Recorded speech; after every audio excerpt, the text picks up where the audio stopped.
Hello everyone, welcome back to The Void. I hope you're doing well, and if not, let me make your day just a little bit better.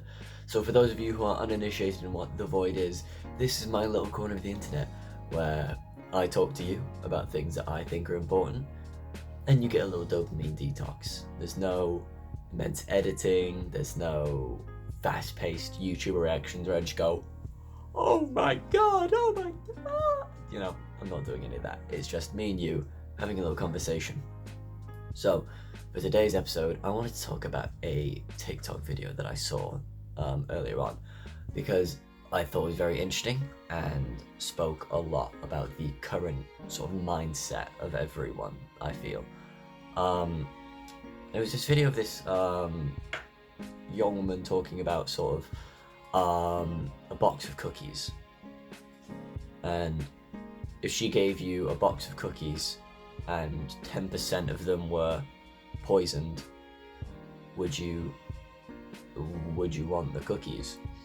And what she was talking about was a statistic that 10% of men are abusers, and just are abusers, which I thought was really interesting. Number one, because that is an absolutely terrifying statistic, and as a man, I think it's just mind-boggling. 10%. Do you know what 10% of half of the population is? That's 4 billion people. 10% of 4 billion is a monstrous statistic. That is a monstrous amount of people. But again, there is that 90% that are normal and are good people.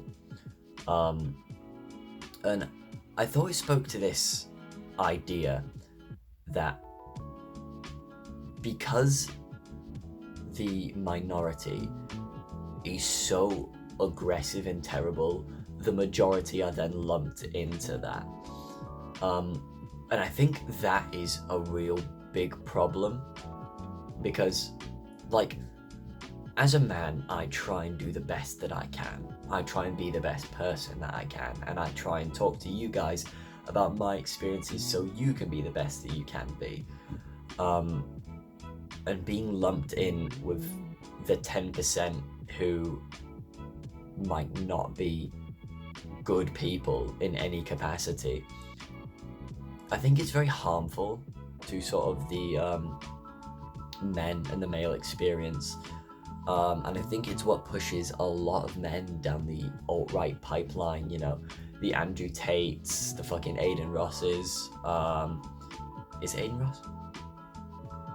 No, fucking Aiden Ross is a bit of a bender, but I'm more thinking like Sneeko and that sort of thing.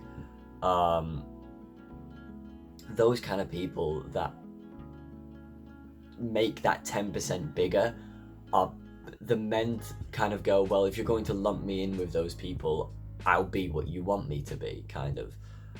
As cringe as that sounds, I'll be the monster that you want me to be. Cringe like that, but that's sort of the way it goes. Because when you vilify and villainize like people, they will act that way. If you treat someone like something, they will act like that thing.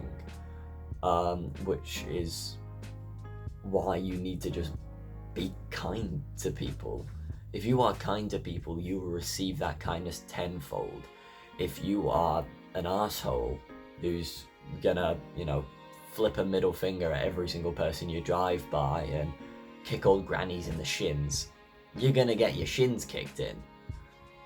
It's a simple concept of we are what we are treated like, which is another thing that I want to talk about in another episode, sort of the hurt people argument. I definitely want to talk about that in a different episode instead of sort of now, because I feel like I'm on a different topic already. And I thought that that statistic was interesting because of the fact that a lot of people believe in it, and a lot of people believe in sort of, do you remember the not all men thing? where Me Too came around, and that was a really good movement, which had some bad eggs in it. And some people try and use that for their fame, and then the response of that was not all men, because so many women were coming out with their experiences that women felt absolutely fearful. And by the way, this is not me like having a go at women. I am in no position to talk about whether or not their experiences are valid or not, because I am not a woman. I've never gone through those experiences. You know, I'm not the one who might get catcalled on the street, or you know, most likely to be abused and have years and years of sort of what's it called, when you treat someone differently because of something about them. I can't remember the word. You know what I'm talking about. Years of abuse faced towards them. I am not a woman. I've never experienced that. I cannot talk for those issues. I can talk for what I as a man experience from those issues, which I suppose, thinking about the phrasing of that, sounds absolutely egotistical, but I'm just trying to get a message across. What was I just saying? Yeah, Me Too came around, a lot of women came out, which was absolutely reasonable.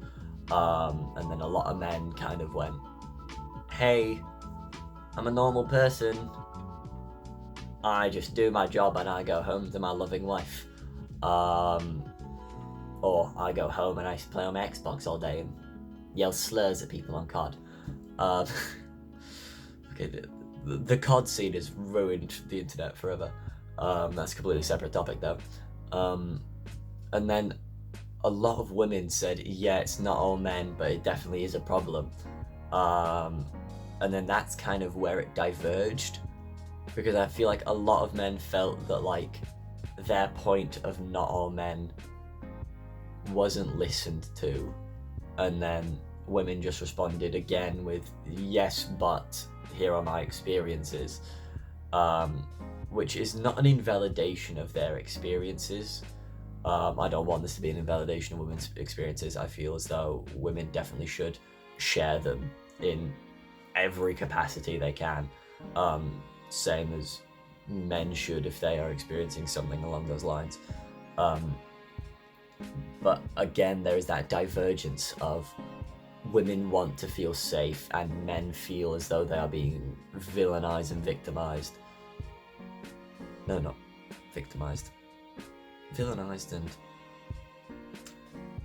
I can't think of words right now, to be fully honest.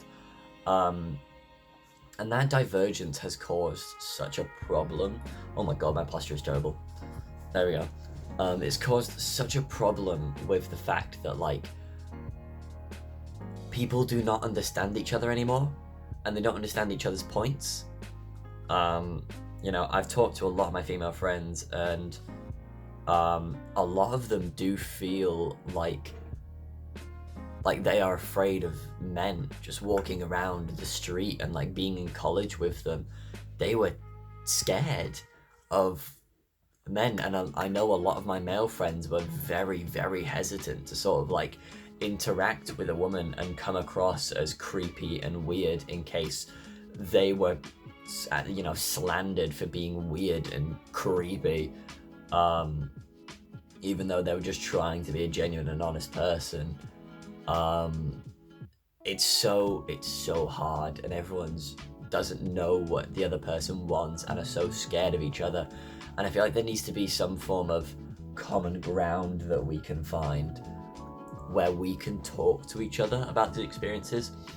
That's what at least I hope my platform is, a place where people can be honest about their feelings. You know, I've built up like a little sub community almost. There's like 500 of you, which is absolutely ridiculous, by the way. Like 500 of you guys. I don't know 500 people, but apparently I do. And like, feel free to share your experiences and your thoughts on this in the comments. Like, you know, I like reading the comments, because a lot of you leave some very in-depth messages that I feel as though are very important to listen to. And some of you apparently just find my voice relaxing, so that's very nice. Maybe we should start an ASMR channel. just sat there, just going. Feminism is corrupted by stuff. Masculinity is incredibly toxic. No one likes each other. Da da da da da. Sexy ASMR voice. Da da da. I should just do that. Anyway, I've been yapping for 10 minutes. Oh my god. Yeah. I hope that you are okay. I hope that you're doing well. I hope that everything in your life is going well. And if it's not, maybe leave a comment. Someone can see it and someone can help you out. Hopefully someday I can help you out. And hopefully I can help more people out with this tiny little channel. Thank you very much for watching. Love you. Bye.